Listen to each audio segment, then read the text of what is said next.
विद्यार्थियों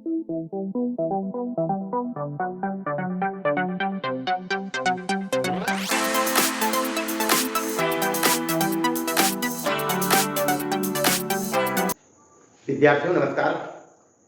स्वागत है एक बार फिर से हमारे YouTube चैनल पर, जहां आप मेरे साथ मिलकर बोर्ड परीक्षा की तैयारी कर रहे हैं। प्यारे बच्चों, आज का लेक्चर काफ़ी इंटरेस्टेड होने वाला है, जिसमें हम जीव विज्ञान के पहले अध्याय, जिसको हम डिटेल में पढ़ाया है, पौधों और प्राणियों में पोषण से रिलेटेड जो भी वन लाइनर क्वेश्चंस हैं, उनका आंसर प्रोवाइड करेंगे।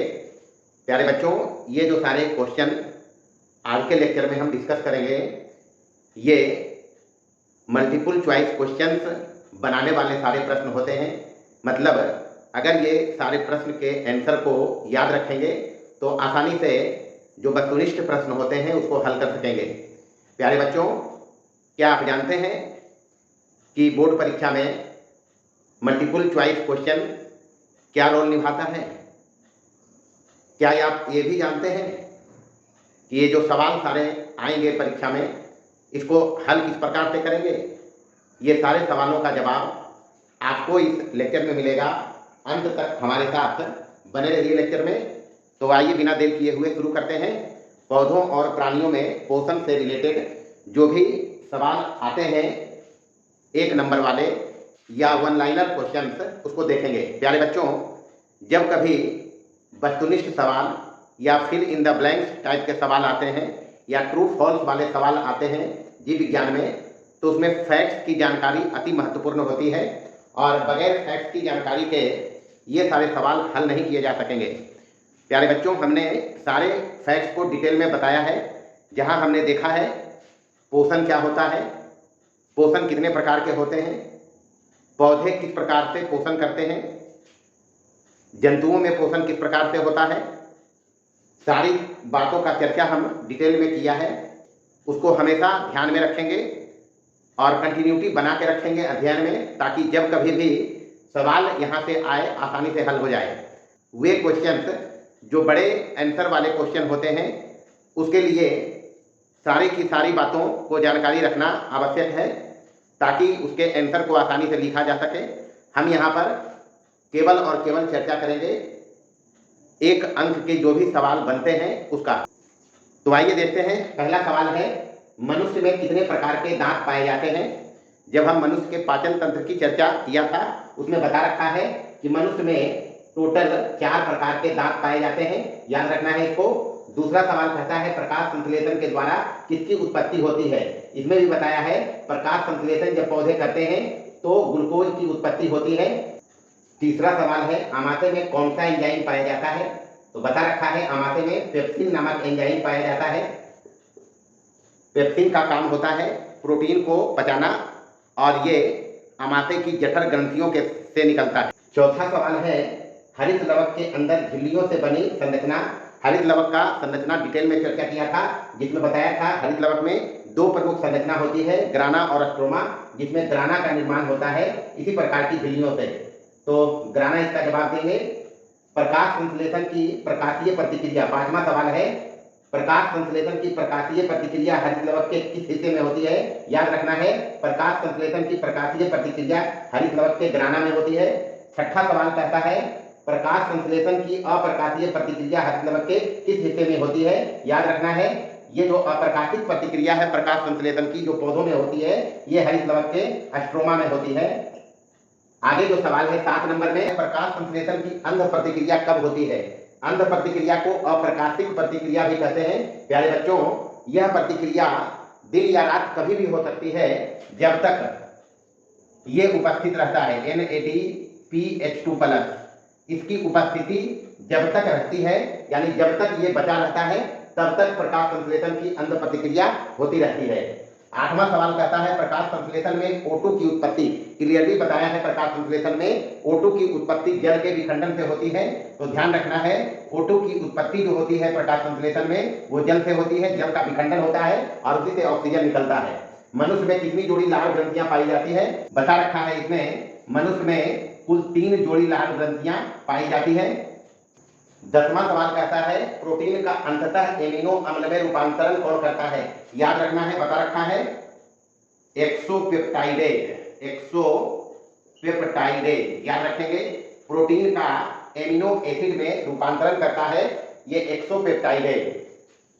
उसके बाद 11 नंबर का सवाल कहता है प्रकृति में O2 के संतुलन कैसे बना रहता है? क्लियरली बता रखा है प्रकृति में ये O2 का संतुलन बना रहता है प्रकाश संश्लेषण प्रक्रिया के द्वारा। तो ध्यान रखना है प्रकाश संश्लेषण प्रक्रिया जो पौधों द्वारा संपन्न होती है, पौधों में होती है, उसकी बहुत बड़ी भूमिका होती है प्रकृति में ऑक्सीजन गैस के संतुलन में। 12 नंबर का सवाल कहता है कवकों में किस प्रकार का पोषण पाया जाता है? बता रखा है अवशोषक पोषण। कवक में जो पोषण पाया जाता है उसको कहा जाता है अवशोषक पोषण। उसके बाद 13 नंबर का सवाल कहता है शिशुओं में दूध का थक्का बनाने के लिए कौन सा एंजाइम पाया जाता है? इसकी भी चर्चा करी है, रेनिन नामक एंजाइम। रेनिन नामक एंजाइम दूध को थक्का बनाने के लिए शिशुओं में पाया जाता है। 14 नंबर में प्रकाश संश्लेषण में किन पदार्थों की उत्पत्ति होती है? तो प्रकाश संश्लेषण में एक तो ग्लूकोज बनता है और ग्लूकोज के साथ साथ ऑक्सीजन भी बनता है। तो ध्यान रखेंगे ग्लूकोज और ऑक्सीजन। 15 नंबर का सवाल कहता है फेरोमोनास नामक जीवाणु किसके ऑक्सीकरण से ऊर्जा प्राप्त करते हैं? बता रखा है फेरोमोनास हुआ, सल्फोमोनास हुआ, बिगिया हुआ, ये सभी लौह यौगिकों का ये ऑक्सीकरण करते हैं और उसी से अपना पोषण प्राप्त करते हैं लौह यौगिकों का। और हाइड्रोजन सल्फाइड ये बताया है। 16 नंबर में कहता है प्रकाश संश्लेषण में सूर्य के प्रकाश के जो प्रकाश संश्लेषण में सूर्य के किस रंग के प्रकाश का उपयोग होता है? इसमें भी बताया है हम लाल रंग के प्रकाश का उपयोग होता है क्योंकि इसमें काफी ऊर्जा होती है। उसके बाद 17 नंबर में कहता है हरित लवक के अंदर पाई जाने वाली संरचनाएं कौन कौन सी है? तो बताया ही है इसमें एक होता है ग्राना और दूसरा होता है एस्ट्रोमा। तो ये याद रखना है हरित लवक में जो संरचनाएं पाई जाती है वो होता है ग्राना और एस्ट्रोमा। बताया ग्राना में प्रकाश संश्लेषण की प्रकाशिक प्रतिक्रिया होती है और एस्ट्रोमा में प्रकाश संश्लेषण की अप्रकाशीय प्रतिक्रिया होती है। 18 नंबर का सवाल कहता है प्रकाश संश्लेषण में नियंत्रक कारक। बताया ही है प्रकाश संश्लेषण में कार्बन डाइऑक्साइड जो होता है वो नियंत्रक कारक की भूमिका निभाता है क्योंकि इसकी उपस्थिति से प्रकाश संश्लेषण की दर प्रभावित होती है। तो नियंत्रक कारक के रूप में CO2 को माना जाता है। देखिए 19 नंबर में है मनुष्य में कितने दांत दोबारा उगते हैं? बता रखा है मनुष्य में 20 दांत दोबारा उगते हैं जिन्हें दूध का दांत भी कहा जाता है। किस पैपिला में स्वाद कलिकाएं नहीं पाई जाती है? यह भी बताया है फिलीफॉर्म में जीभ पर ये सभी पाए जाते हैं। उसमें फिलीफॉर्म नामक जो पैपिला होता है उस पर स्वाद कलिकाएं नहीं पाई जाती है। 21 नंबर में कहता है मनुष्य के लार में कौन सा एंजाइम पाया जाता है? बता रखा है मनुष्य के लार में टाइलिन नामक एंजाइम पाया जाता है।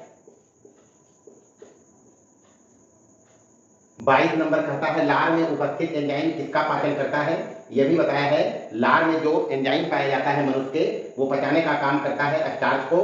उसके बाद 23 नंबर में कहता है मनुष्य के जठर ग्रंथि से कौन सा एंजाइम बनता है? जठर ग्रंथि में बताया अभी तुरंत जब चर्चा किया था पेप्सिन नामक एंजाइम जठर ग्रंथि से बनता है।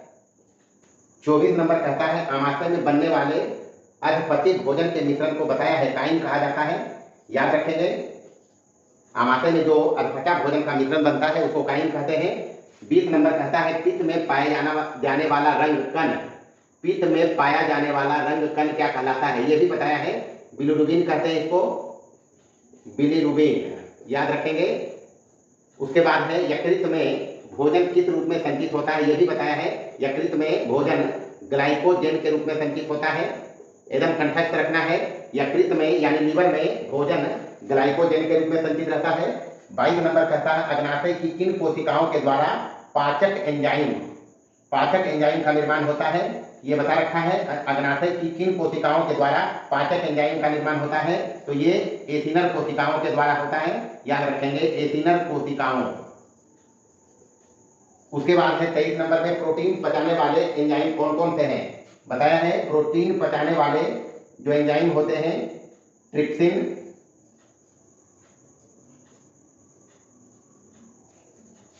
पेप्सिन और काइमोट्रिप्सिन।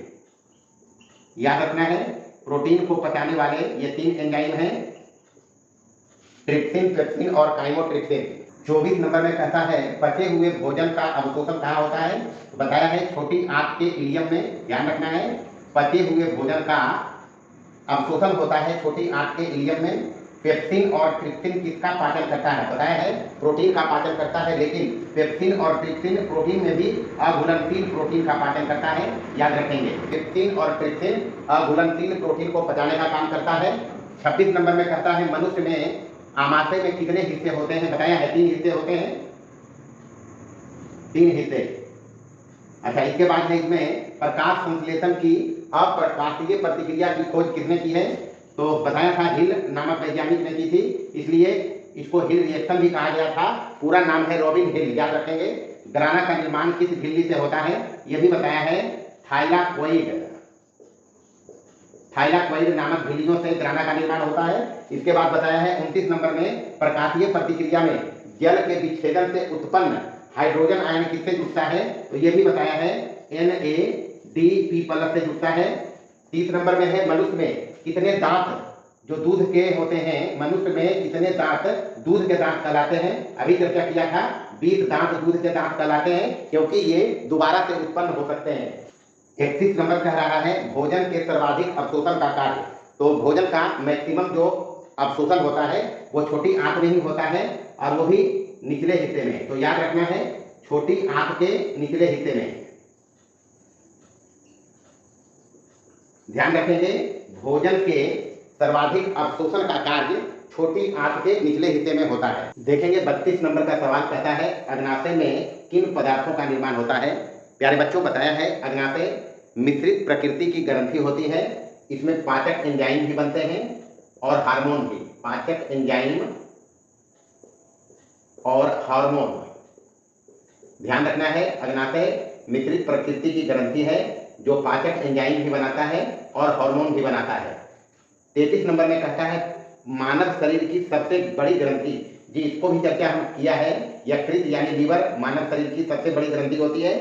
34 नंबर कहता है अग्नाशय किस प्रकार की ग्रंथि है, अभी जस्ट ऊपर बताया है अग्नाशय मिश्रित प्रकृति की ग्रंथि है, पाचक एंजाइम भी बनाता है और हार्मोन भी बनाता है। 35 नंबर कहता है सामान्य रूप से वायुमंडल में CO2 की मात्रा कितनी होती है, जी 0.03%, याद रखेंगे। दूसरे टाइप का सवाल है रिक्त स्थानों को भरें। पहला कहता है कीटभक्षी पौधा है, यहाँ 2 ऑप्शन अपने पास हैं जो ब्रैकेट में दिए गए हैं, सारे 10 प्रश्न है यहाँ, और सभी में ब्रैकेट में दिए गए हैं विकल्प अपने पास। रिक्त स्थान में उचित विकल्प को भरना है। तो पहला कहता है कीटभक्षी पौधा कौन है, जी निपंथिस, याद रखना है इसमें निपंथिस जो होता है कीटभक्षी पौधा है।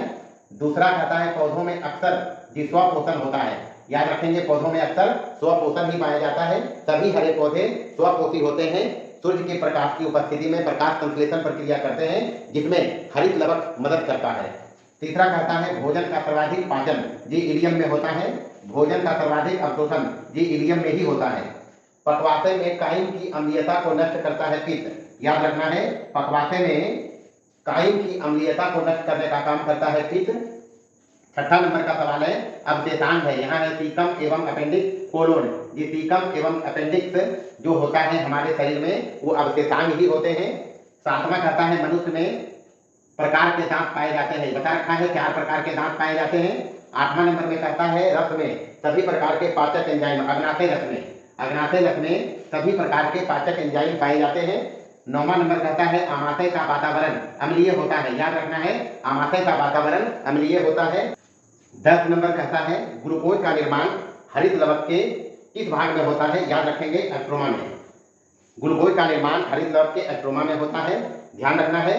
तो इस प्रकार से प्यारे बच्चों जो जीव विज्ञान में पहला चैप्टर हम पढ़ा है पौधों एवं प्राणियों में पोषण, उससे संबंधित जो भी एक लाइन वाले सवाल हैं जिनसे वस्तुनिष्ठ प्रश्न और रिक्त स्थान भरने वाले प्रश्न बनते हैं उसका चर्चा हम किया है यहाँ। प्यारे बच्चों अगर परीक्षा में अच्छे अंक से पास होना है तो जितने भी इस टाइप के सवाल हैं प्रत्येक अध्याय में हम प्रोवाइड करेंगे, उसको याद रखना है।